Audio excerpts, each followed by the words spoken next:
Hey, y'all, it is Rick here. Happy Friday and happy summer. I am glad you are joining with me here on Uncommon Communion on one of the four most special days of the year for we planetary pilgrims.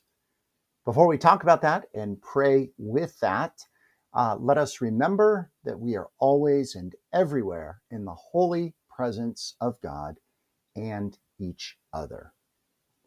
So it is summer today, not yet officially. It actually will be at 10:20 Eastern time this evening. And it is a day that we celebrate with our planetary pilgrim guide. We celebrate every day here with him, but today is a particularly special day. For each of the first days of the four seasons, Father Ed has special words and special prayers. And I want to read to you today from his words. We will close with his prayer for today, the first day of summer. And then, kind of in between, I want to talk just a little bit about how we can celebrate this and why this is important, y'all. So, in case you're not familiar with what does summer solstice means, Father Ed helpfully explains. He says, in the Northern Hemisphere, the season of summer begins on about June 21st. This year it is today, the 20th, and extends to about September 23rd. The intense rays of the sun reach the northernmost tip of our planet on the June summer solstice. And because the northern half of our planet tilts fully toward the sun, the hours of sunlight are the longest on this day, and the hours of darkness the shortest. From our vantage point, it appears that the sun stops at the peak of its northward journey. For several days, it lingers at this point and then slowly appears to move southward.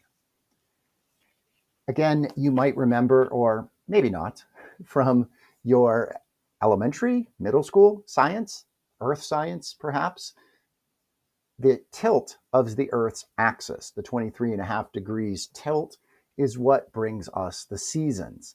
And it has to do with, again, the way when the Earth goes around the sun, how that tilt brings the sunlight either more to the north of the Earth or more to the south of the Earth.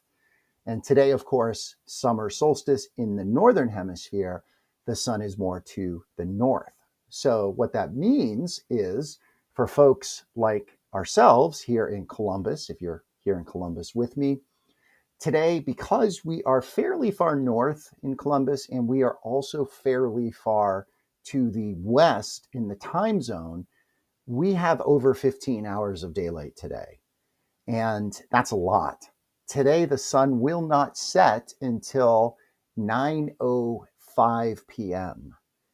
And after today, the days will start getting shorter. Now, they don't start getting shorter on the sunset time until a little bit later, right?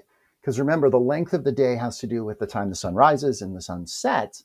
What starts happening after today, and if you don't believe me, you can put into Copilot or any AI, show me the sunrise and sunset times of this date to that date in this location, and it'll put it right out there for you. So I did that for Columbus. And what it showed me is that the sun will start rising a minute later and before the sun starts setting minutes earlier. So for example, our peak, as I'm looking over here on my other screen, is July 1st. The sun is going to rise at 6:05. Today it rose at 6:02 and it will set at 9:06, and it actually holds at 9:06 for about a week or so. So if you like those long evenings, those long dusks, we're going to get those for about another week. And then the evening time starts getting shorter and shorter by about a minute, minute and a half each day until eventually we move our way down to the equinox, the equal day, which would be the autumnal equinox. And we're at equal. And then we start moving into darkness. Again, I think as planetary pilgrims, this is our big day. Why? Because you'll recall that we are all planetary pilgrims.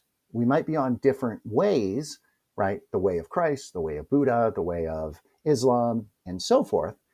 We're all planetary pilgrims because every single one of us inhabits this same planet. We are all earthlings, no matter what our political stripe, no matter what our religion, no matter what our nationality, no matter anything, no matter nothing, we are all earthlings.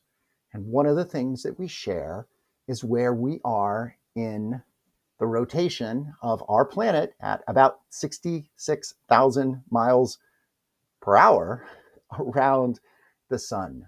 And that is something we all have in common. I love the seasons and remembering that we have these seasons because we have this cycle, right? When we look at nature, when we look at creation, we see that there is a cycle, that it is not all linear A to B. There is this cycle that we rotate literally each day, every year, and so forth. So there is this rising of the sun, the peaking in the zenith of the day, and then the setting of the sun, the dying of the sun. And that's kind of how life is, right? We have risings, we have peaks, and we have dyings, right? Ultimately, each one of us and every living thing is going to go through that cycle. Now, in our ultimate dying, we don't know what comes on the other side of that as we pass from this life into whatever comes after death to this life.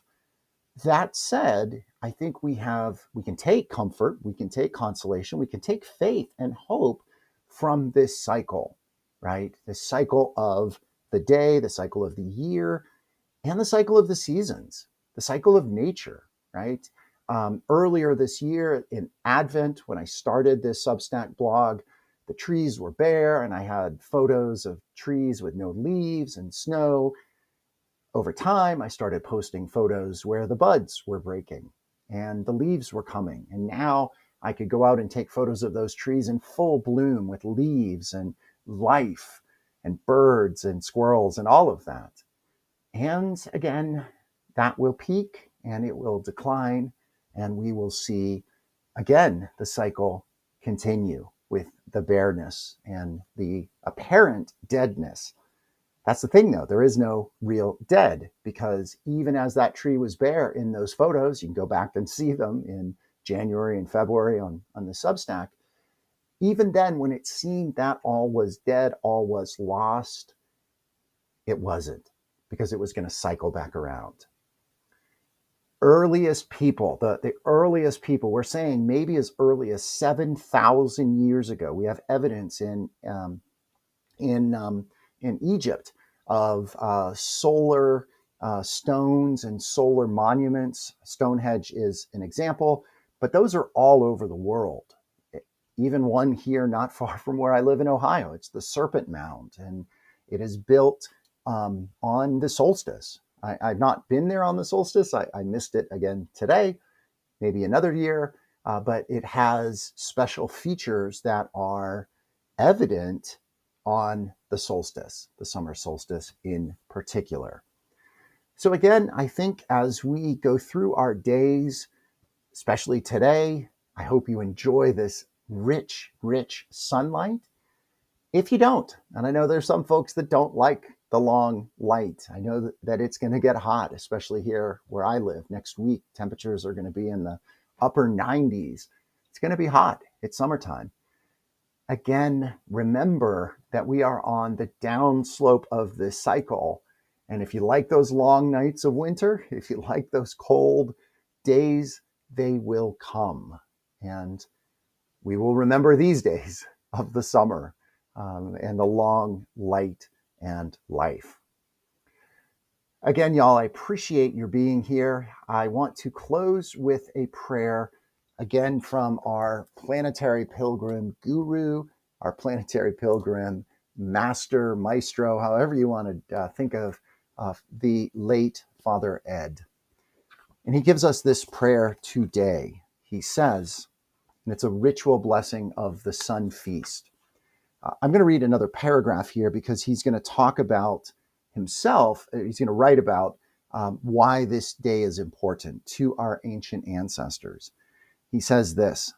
He says, it was believed that on Midsummer's Eve, which would be the night before, so last night before the solstice, the walls separating the worlds of the spirits and the humans became as thin as tissue paper. The spirits of field and forest, of river and stream, all the inhabitants of that inner world were free to pass back and forth between those walls and play among humans. It was a festival of fire, celebrating the full force of the sun star. It was a time for feasting, a summer Christmas for play and pretending. And he gives us this prayer. He has one here for a solstice fire. Perhaps you might want to light a fire tonight. I'm thinking I might do one. You have a little fire canister that gives us a small fire. Might do that tonight. Regardless, there is this blessing for the sun feast, to bless the feast that we have. And if you want to see this book, I'll put it into the chat. I'm also going to share a song that I heard. I thought this was a pretty cool song for this day. It came across my playlist, and I just thought it is a good emblematic song for today's celebration. So here we go. It's a ritual blessing of the sun feast. Sun-drenched food and drink, saturated with solar energy and sparks of life, we are grateful that you share your radiant life force with us. Your rays have traveled 93 million miles to sunbathe this food and drink. We are thankful for this long journey that makes us more alive with fire. May you set our hearts aflame and our feet playfully dancing, as in fun we circle dance like the sun and delight in this festival of our star.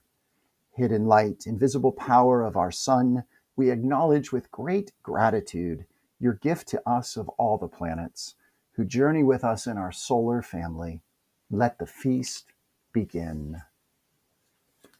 Again, I hope you find ways to celebrate today, to feast in the sunlight, the long, long day, and enjoy. Blessing and good.